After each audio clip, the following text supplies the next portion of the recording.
Democrats or Republicans, but as Americans, to get things done for the people.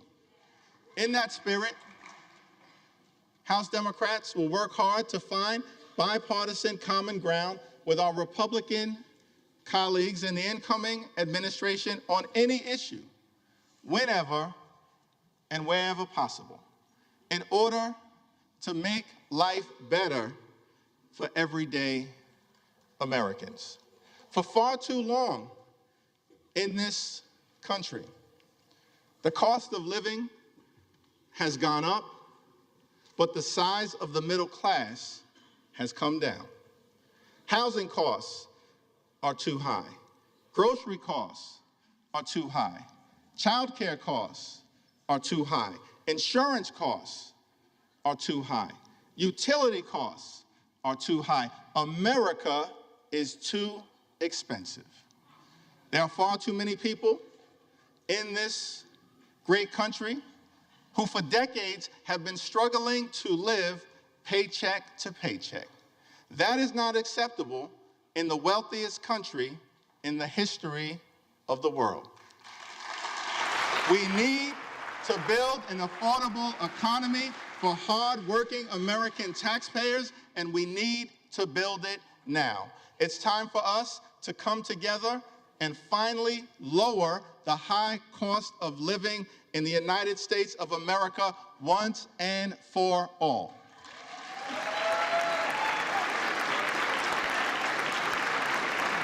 And we will work with anyone of any party to get that done. We will work with anyone to secure our borders, and we will work with anyone to fix our broken immigration system in a comprehensive and bipartisan manner. At the same period of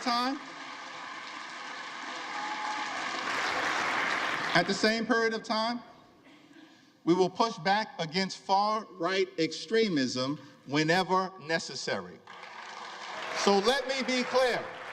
Social Security and Medicare are not entitlement programs. They are earned benefits. Hard-working American taxpayers pay in to Social Security and Medicare every day, every week, every month, every year throughout their entire adult life. They've earned those benefits, worked hard for those benefits, and deserve those benefits. So as Democrats, our promise to the American people is that we will fight hard to make sure that no one in this town takes away Social Security or Medicare from the American people. Not now, not ever, no means never.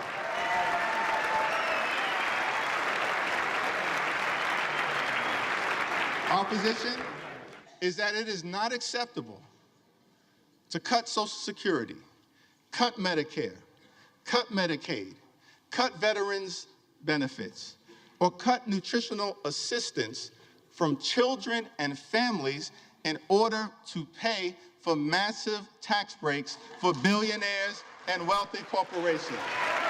House Democrats will fight hard to protect working-class Americans and the things that matter to them, not the wealthy, the well-off, and the well-connected.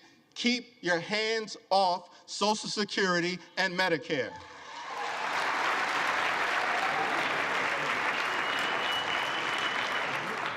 Over the last 4 years, it's been a great honor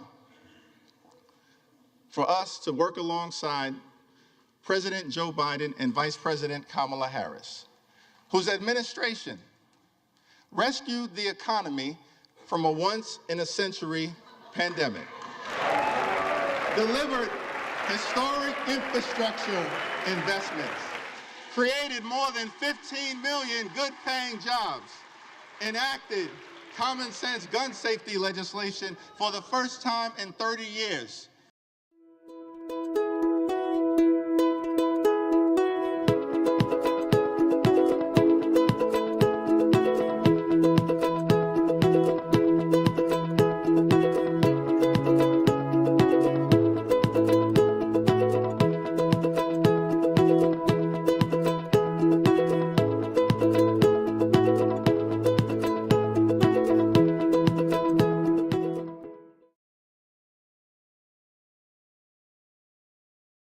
provided life-sustaining health insurance to veterans suffering from toxic exposure.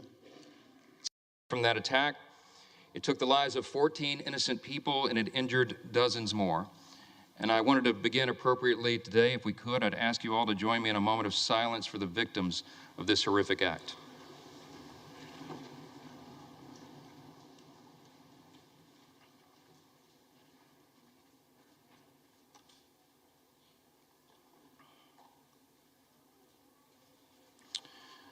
Thank you. Thank you for that. I believe in giving honor where honor is due, and all of us do well to honor our spouses. My wife happens to be here this time. She didn't make it last time. It happened a little sudden. Kelly, would you stand up here in the gallery? Thank you.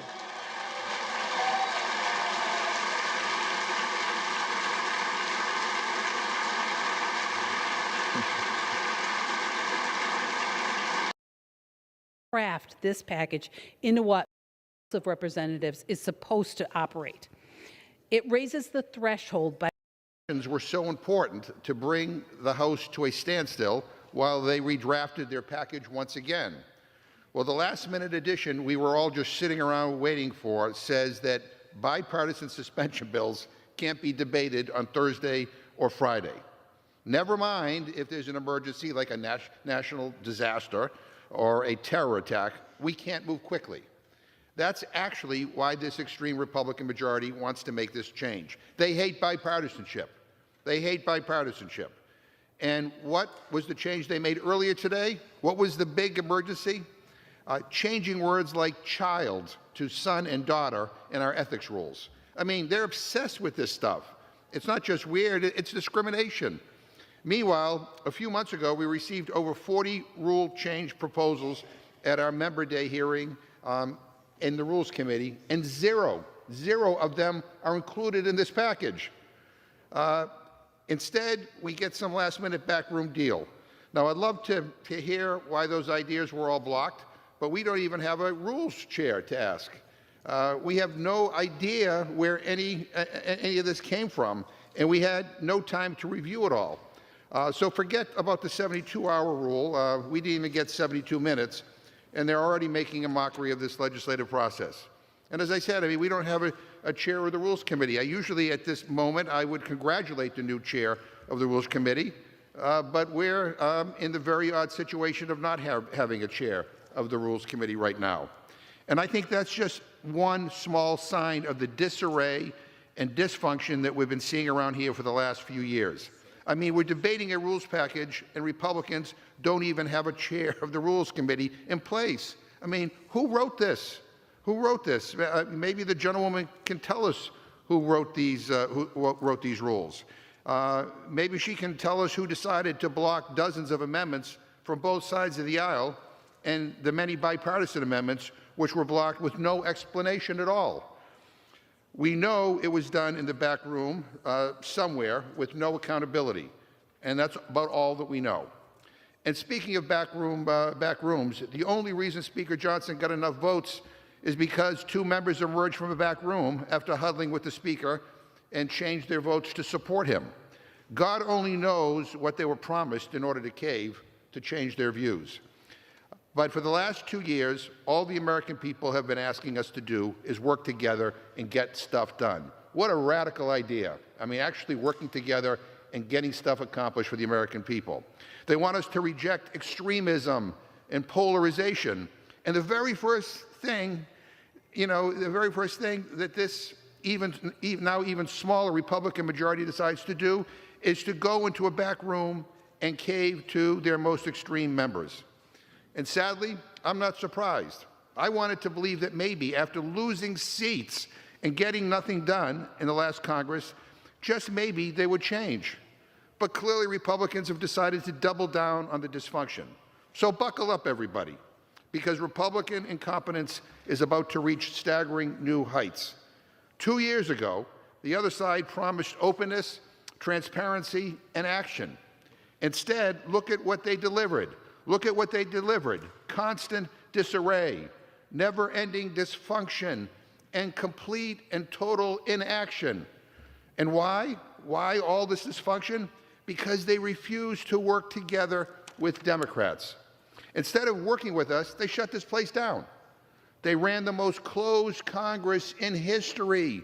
Think about that. They would rather shut out voices, shut down ideas, shut off debate, and silence democracy. They'd rather do that than work together. Now, that's not what the people voted for. At least that's not what people in my district voted for. And I'm not exaggerating when I say this. Republicans ran the most closed Congress in history, ever, period. They allowed no amendments to most bills, no opportunity to make bills better. They told America to take it or leave it. Democracy be damned. They talk about an open process. Give me a break. They blocked 6,000 amendments over the last 2 years. 6,000. They're blocked. And so I don't want to hear any lectures about bipartisanship. Give me a break. They rejected 67% of bipartisan amendments. How's that for bipartisanship? Speaker Johnson even shut out his own members. 57% of their own party's amendments were blocked. Open process, my foot. This is how they run things in the Kremlin. It's not how they should be run here in the United States Congress. I mean, give me a break. So forgive my skepticism when I hear from my friends on the other side of the aisle about bipartisanship and fairness around here, because Republicans have broken that promise over and over and over.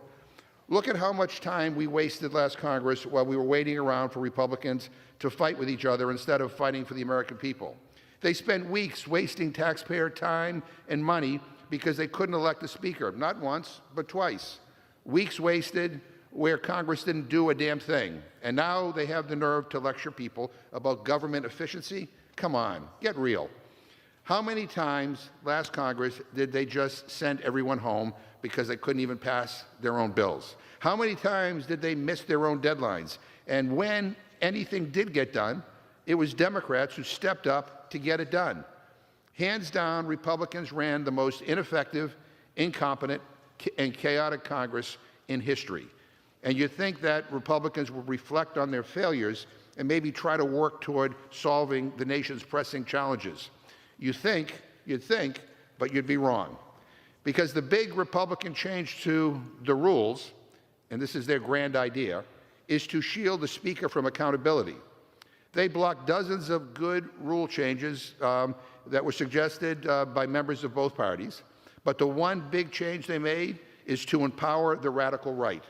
Apparently, there's not a lot of spine around here because Speaker Johnson, like former Speaker McCarthy, picked extremism over compromise. Did anyone even bother to ask Kevin McCarthy how that worked out for him the first time? Mr. Speaker, the last time I checked, a Speaker of the House of Representatives is supposed to represent the entire House, not just one party. But a vote for these rules means that only Republicans have the ability to call for the removal of a Speaker. They are doing something totally unprecedented. For the first time in history, they are changing the rules to take away a basic right of the minority. That's nuts. What's next? Only Republicans can vote? That might as well be what they're saying here. And it's crazy. And it's all about empowering the radical right rather than sitting down together and trying to work things out. Democrats and Republicans should be working together to hash out our differences and to get things done. Speaker Johnson should have run for majority leader if he didn't want to represent the whole House. But he didn't. He ran for Speaker. And apparently nobody told him that as public servants, we are here to do a job, not keep a job. So I appreciate the words of the gentlelady about these rules and their agenda and all of that. But unfortunately, that's all they are. Words, talk, chatter. It all means nothing because the last 2 years have shown us time and time again that the Republican leadership says one thing and does another. Rules for thee, but not for me, is their motto. And the American people suffer because of their dysfunction and extremism. We had an opportunity to begin this Congress in a more bipartisan way, in a way that would give the American people some confidence that we will get stuff done. And instead, we begin with this, and it's a shame. And with that, I reserve my time. Time is reserved. Gentlelady from Minnesota. Thank you, Mr. Speaker. And I do appreciate consistency, and I have heard the same complaints from the gentleman before. And I do appreciate that the ranking member mentioned that we should buckle up, because the Republicans have the majority in the House, the majority in the Senate, and President Trump will soon be sworn in. So we do need to buckle up, because we are going to do the job that the American people sent us to do. We have much work to do, and this rules package will help us do it. And with that, I will yield 2 minutes to the gentlelady from Indiana. The gentlelady from Indiana is recognized for 2 minutes. I thank the gentlelady and distinguished member from Minnesota for yielding. I rise today in support of this rules package for the 119th Congress. I might remind my friends on the other side of the aisle, I know it's been a while since they've been in the majority, but when you win the majority, you do have the opportunity to make the rules. The Constitution lays out several activities for us in Congress, and one of those is what we're undertaking today. Among them is for the House to adopt its rules package. While it's not the most exciting of tasks, it is important to and will govern the work that we do for the American people. This rules package includes a few changes and improvements that will help the House to be more responsive to the needs of the American people. This package raises the threshold for vacating the office for Speaker, which is necessary to avoid the chaos and personal vendettas from derailing our work as it has done in the last Congress. This package extends subpoena enforcement authority for the Judiciary Committee's investigation into Attorney General Merrick Garland's production of documents. This ensures that no one, including President Biden or his son, is above the law. Finally, it provides for a dozen bills that will allow us to immediately get to work in this new Congress and start to secure our border, unleash American energy, and protect life and liberty. President Trump is ready to deliver on his America First agenda, and House Republicans must be ready to work alongside him. As a member who has served on the Rules Committee, I will be supporting this rules package so we can start working as soon as possible to contend on behalf of the American people and finally get our country back on track. I urge my colleagues to support this rules package and yield back the balance of my time. Gentlelady from Minnesota reserves. Debate on the rules package will continue in just a moment. However, the chair now will receive a message. Mr. Speaker, messages from the Senate. Mr. Speaker, Madam Secretary. I have been directed by the Senate to inform the House that the Senate has agreed to, as Conres 1, concurrent resolution extending the life of the Joint Congressional Committee on Inaugural Ceremonies, in which concurrence of the House is requested. Gentleman from Massachusetts. Yeah, well, let me, thank you, Mr. Speaker. I wanted to say to the gentlewoman from Indiana, I'm glad she's proud of this rules package because, and I'm not surprised by that, because she, along with other Republicans in the Rules Committee, were responsible for blocking 6,000 amendments in the last Congress, and basically blocking 40 income classrooms. Hardworking families pay taxes. They send their kids to local public schools. This bill says we cannot afford to put a teacher in their child's classroom. English language acquisition funding to help more than 5 million English learners nationwide is eliminated. Disadvantage and discriminating against students who primarily speak another language, hurting their future ability to compete and succeed in the American economy. Supporting effective instruction state grants, which provide professional development opportunities for educators, are completely gone. Work-based financial aid from Federal Work Study for 222,000 students who needed to help finance their post-secondary education is cut by $450 million, limiting their potential earnings and future success in the job market. And need-based financial aid for more than 1.6 million low-income students who use the Supplemental Educational Opportunity Grants to finance their education is completely eliminated. I find it ironic that this bill was released on Labor Day. It slashes worker protection and abandons the working class, allowing corporations to exploit American workers' safety and rights and promotes cheap foreign labor. Overall, it cuts the Department of Labor by 30%, eviscerating job training programs by more than 50%, and eliminating funding for the adult job training, youth training, and the Job Corps program, destroying job training and career development opportunities for more than 300,000 adults and more than 150,000 young adults, And once again, the majority's bill will harm women's health, children's health, and public health, surrendering the safety and well-being of the American people to multiple health crises. It completely eliminates funding for HIV/AIDS prevention at CDC, a cut of more than $1 billion, and cuts HIV/AIDS treatment under the bipartisan Ryan White program by more than $500 million. The first Trump administration proposed a new initiative to end the HIV epidemic, and the second Trump administration, on the other hand, has abandoned the fight. The bill would eliminate funding for Title X family planning, which would be the end of support for preventive health services, including contraception and cancer screenings for 2.6 million low-income women and men. And it would eliminate funding for the Teen Pregnancy Prevention Program. Also eliminated tobacco prevention programs, as well as gun violence prevention research, just days after a horrific school shooting while children were praying in church. The bill cuts NIH research funding by nearly $500 million. This comes as Russ Vought has canceled previously awarded grants, throwing away potential life-saving cures or treatments and wasting millions of dollars in the process.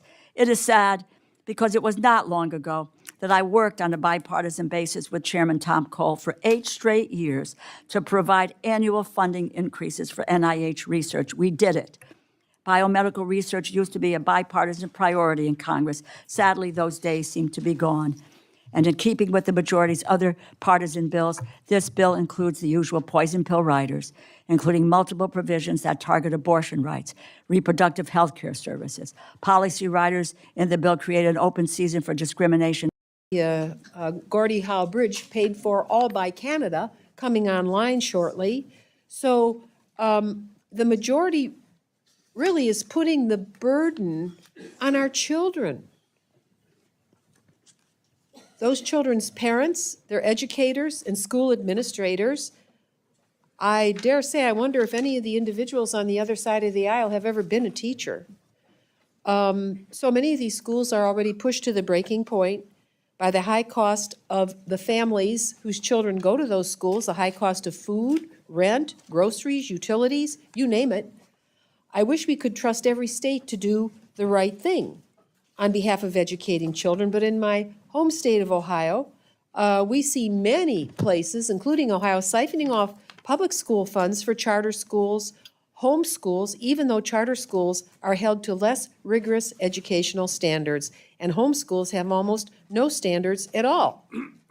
Fine, if you want to read to your child at night or do math, great, but they should go to school with other children and learn how to create community within their own classrooms.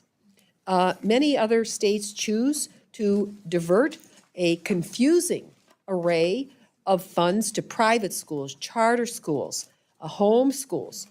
And regardless of how those children perform academically relative to other schools, or whether or not those funds are being spent in an appropriate manner, it's actually been turned into an income generation scheme for a whole lot of folks that really don't stay with education. They start up and then they start again.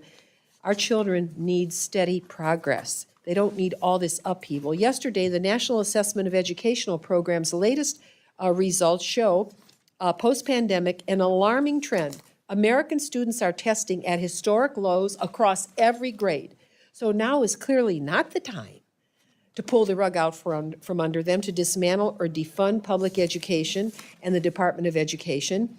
The DeLauro Amendment assures all children, and frankly the future of our country, will have access to a rigorous, juried curriculum with educators who care for them and show up every day willing to serve students, including in low-income schools. Elected officials like us should understand that that call to serve better than anyone. We should not stand in the way of children getting the best possible education. And I urge my colleagues to support the DeLauro Amendment for all children. Thank you, and I yield back. Thank you, gentlelady. The gentlelady from Pennsylvania is recognized to address the amendment.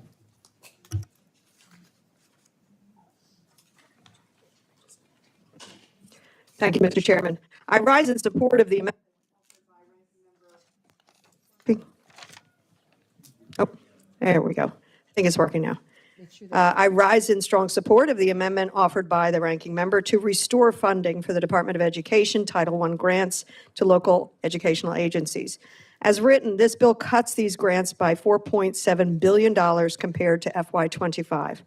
For my state, Pennsylvania, this would mean a nearly $200 million cut to public education funding, and our Pennsylvania Constitution guarantees our students a thorough and efficient public education funding. Why would the federal government not want to partner on that right? This would devastate school districts that serve our highest need low-income students. By far and away, the largest recipient of these funds in Pennsylvania is the Philadelphia School District. This year, Philadelphia received about $200 million in basic Title I grant funding and an additional $40 million in Title I grants specifically for school improvement. Cutting this funding would be devastating for Philadelphia Public Schools and their students as they struggle with investments in our students. And this comes after the administration is already illegally withholding education funding from school districts. I have to ask my Republican colleagues, what is the end goal here? The only answer I can come up with is that this administration, and with the help of the Republican majority, wants an uneducated and undereducated electorate. They want education to be a privilege rather than a right. That's not just morally wrong, but quite frankly, un-American, unconstitutional. It is not good for our future. How we educate our kids will determine their future, and it will determine yours and mine as well. I urge my colleagues to join me in supporting this amendment, and I yield back. Thank you, Mr. Chairman. Thank you. The gentlelady from Texas, Ms. Escobar, is recognized to address the amendment. Thank you, Mr. Chairman, and I rise to sound the alarm. I hope each and every one of us understands the consequences of what this budget does to public education. And I am willing to bet that most of us in this room very likely are the product of a public education.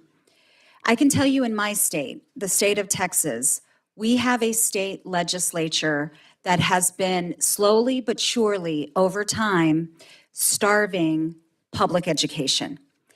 And I don't know about you all, but I meet regularly with the superintendents in my district, and they are extremely worried about their ability to educate the future. They are extremely worried about how politicians are abandoning public education and the children of America.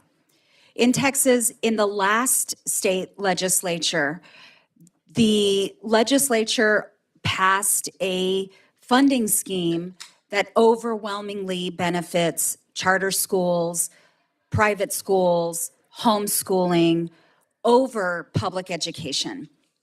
And I do not understand it. I do not understand why we wouldn't come together to not just adequately fund public education, but fully fund public education. The loss of Title I funding could mean the loss of up to 1,000 teachers in my district alone.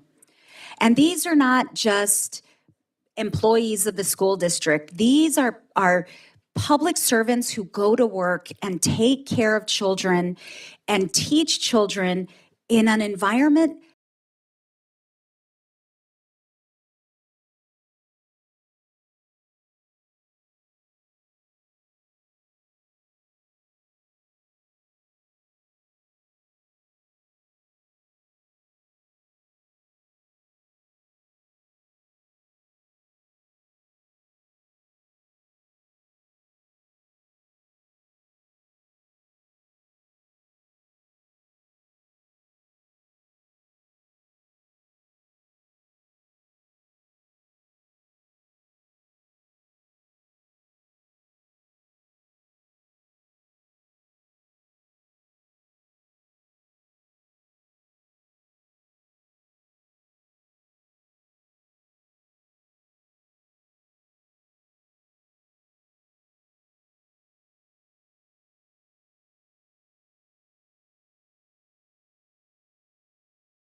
The current version of this budget that's the burden onto very people who can least afford it, and I urge